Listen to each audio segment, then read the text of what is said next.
അപ്പോൾ ഇതാ ഇന്ന് പനിയൊക്കെ മാറി ഒന്ന് ഉഷാറായിട്ടുണ്ട് കേട്ടോ. ഇന്ന് വെള്ളിയാഴ്ചയും കൂടിയാണ്. അപ്പോൾ രാവിലെ തന്നെ ഫുഡൊക്കെ വേഗം ആക്കിയിട്ട് കുളിയൊക്കെ കഴിഞ്ഞ് നിൽക്കുകയാണ്. പിന്നെ അതാ ഞാൻ ഈ കുഞ്ഞിപ്പാത്തുമാനെയും കൂടി ഒന്ന് റെഡിയാക്കി എടുക്കുന്നുണ്ട് കേട്ടോ. ഓളയും കൂടി ഒന്ന് മഞ്ചാക്കി എടുക്കുക. എന്തായാലും വെള്ളിയാഴ്ചയൊക്കെ അല്ലേ, ഇതപ്പം തന്നെ വീണേന്. ഓളി തുള്ളിച്ചാട്ടിൽ കാണുമ്പോൾ ഞാൻ കരുതലുണ്ട് ഈ കുട്ടി റബ്ബറും പാലാണ് കുടിക്കണേന്ന്. അങ്ങനെ അതാ ഡ്രസ്സൊക്കെ മാറ്റി കൊടുത്ത് പിന്നെ മുടിയൊക്കെ ഒന്ന് റെഡിയാക്കാന്ന്. ഈ വോയിസ് കൊടുക്കുന്ന നേരത്ത് നല്ല ചീവീടിൻ്റെ സൗണ്ട് ഉണ്ട് കേട്ടോ. കാരണം ഇപ്പോൾ മഴ തോർന്ന് നിൽക്കുന്ന ഒരു നേരമാണ്. അപ്പോൾ ഈ ചീവീടിൻ്റെ സൗണ്ട് ഇല്ലാതെ എങ്ങനെയായിട്ടും എനിക്ക് വോയിസ് കൊടുക്കാൻ പറ്റണില്ല. എവിടെ പോയാലും ഈ ഒരു സൗണ്ട് കേൾക്കാൻ. അങ്ങനെ അതാ ഞങ്ങൾ റെഡിയായി സുന്ദരി പാത്തുമ്മ ആയിട്ടുണ്ട് കേട്ടോ. പിന്നെ അതാ ഞാൻ സ്പ്രേ അടിച്ചു കൊടുത്തപ്പോൾ അതൊക്കെ സ്മെല്ല് ചെയ്യണം കേട്ടോ. അതെപ്പോഴുള്ളൊരു പരിപാടിയാണ്. അത് മടുത്തിട്ട് ഇങ്ങനെ പോകല് കേട്ടോ.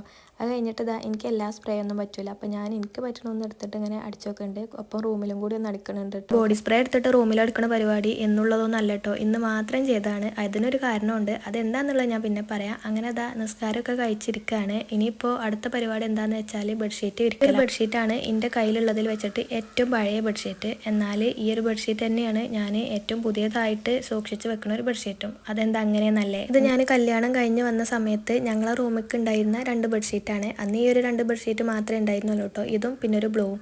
അങ്ങനെ ആ 2 ഞാൻ മാറി മാറി വിരിച്ചിട്ടുണ്ടായിരുന്നത്. ഇതാണെങ്കിൽ നല്ല കോട്ടൻ്റെ ബെഡ്ഷീറ്റാണ്, നല്ല പ്യുവർ കോട്ടൺ ആണ്. പിന്നെ എനിക്ക് മാറ്റി വിരിക്കാൻ വേറെ ബെഡ്ഷീറ്റ് കിട്ടിയപ്പോൾ ഇത് രണ്ടും ഞാൻ എടുത്ത് വെച്ചിട്ടുണ്ടായിരുന്നു കേട്ടോ. പിന്നെ ഞാൻ ഈ ബെഡ്ഷീറ്റ് വിരിക്കൽ പെരുന്നാൾ അല്ലെങ്കിൽ എന്തെങ്കിലും പരിപാടിയൊക്കെ ഉണ്ടാവുന്ന സമയത്ത് അങ്ങനെയൊക്കെ ആയിരുന്നു. പിന്നെ ഇത് തീരെ ഉപയോഗിക്കാതെ ആയി. കാരണം എനിക്ക് ഡെലിവറിൻ്റെ സമയത്തൊക്കെ ഞാൻ 1-2 ബെഡ്ഷീറ്റൊക്കെ പുതിയത് വാങ്ങി. പിന്നെ അതന്നെ മാറി മാറി അങ്ങനെ വിരിക്കലായിരുന്നു. പിന്നെ ഇന്നാണ് എനിക്ക് തോന്നിയത് ഇതൊന്നും എടുത്ത് വിരിക്കാന്ന്. കാരണം ഇതൊന്ന് അലക്കിയിടണം. കുറേ ദിവസം ഇങ്ങനെ അലമാരയിൽ വെച്ചാലും പറ്റൂലല്ലോ. അപ്പോൾ ഒന്ന് അലക്കിയിട്ട് ഒന്ന് വെയിലൊക്കെ കൊള്ളിച്ചിട്ട് മടക്കി വെക്കാമെന്ന് കരുതി. അപ്പോൾ ഇതിങ്ങനെ അലമാരയിൽ കുറേ ദിവസം വെച്ചതുകൊണ്ട് ഒരു പഴയ സ്മെല്ല് അങ്ങനെ ഉണ്ടാവുമല്ലോ, ആ ഒരു മണം ഉണ്ടായിരുന്നു കേട്ടോ. അപ്പോൾ അതുകൊണ്ടാണ് ഞാൻ ആ ബോഡി സ്പ്രേ ഒക്കെ എടുത്തിട്ട് അടിച്ചിട്ടുണ്ടായിരുന്നു റൂമിലൊക്കെ ഒരു ഫ്രഷ്നെസ് കിട്ടാൻ വേണ്ടിയിട്ട്.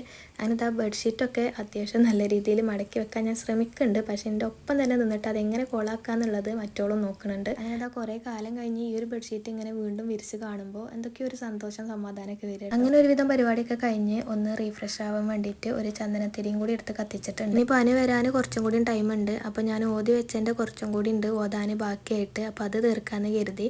ഇന്ന് ഞാൻ ബിരിയാണിയാണ് കേട്ടോ ഫുഡ് ഉണ്ടാക്കിയിട്ടുള്ളത്. അത് ഉണ്ടാക്കി പകുതിയായപ്പോൾ ഞാൻ വിചാരിച്ചു പഠിച്ചോനെ എന്നെക്കൊണ്ട് ഇത് ഫുള്ളാക്കാൻ കഴിയില്ല എന്നുള്ളത്. കാരണം പനി മാറിക്കണമെങ്കിലും എനിക്ക് നല്ല ക്ഷീണം ഉണ്ടായിരുന്നു. എനിക്ക് സത്യം പറഞ്ഞാൽ കരച്ചിലൊക്കെ വരുന്നു കേട്ടോ. ഫുഡൊക്കെ ആകെ കോളായി എന്നൊക്കെ ഞാൻ വിചാരിച്ചിരുന്നു. കഴിച്ചിട്ട് നല്ല അഭിപ്രായമാണ് അവന് പറഞ്ഞത്. അവന് ഫുഡൊക്കെ കഴിച്ച് ഒന്ന് കിടന്നിട്ട് അവന് പോയി. ഞാനും കുറച്ച് നേരം കിടന്നുറങ്ങി. ഉറങ്ങി എണീറ്റ് നോക്കുമ്പോൾ ഞാൻ കണ്ടൊരു കാഴ്ചയാണ് ഇട്ടത്. ആകെ പരത്തിയിട്ടേക്കണം. പിന്നെ അതൊക്കെ ഒന്ന് വൃത്തിയാക്കി. ഇനി പൈസ വരാൻ കുറച്ച് നേരം ഉള്ളൂ. അപ്പോൾ ഓളെയും വെയിറ്റ് ചെയ്തിരിക്കുകയാണ്. രാവിലെ ഞാൻ എത്ര തിരക്കാണെങ്കിലും ഞാൻ പത്രം ഒന്ന് ജസ്റ്റ് ഒന്ന് ഓടിച്ച് നോക്കും. പിന്നെ വൈകുന്നേരമാണ് ഡീറ്റെയിൽ ആയിട്ട് വായിക്കട്ടോ. അങ്ങനെ അതാ കുറച്ച് നേരം വെയിറ്റ് ചെയ്തപ്പോൾ തന്നെ പൈസ വന്നിട്ടുണ്ട്. അതിൻ്റെ ഒരു സന്തോഷമാണ് ഈ കാണുന്നത്. അപ്പോൾ ഇന്നത്തെ വീഡിയോ ഇത്രേ ഉള്ളൂ.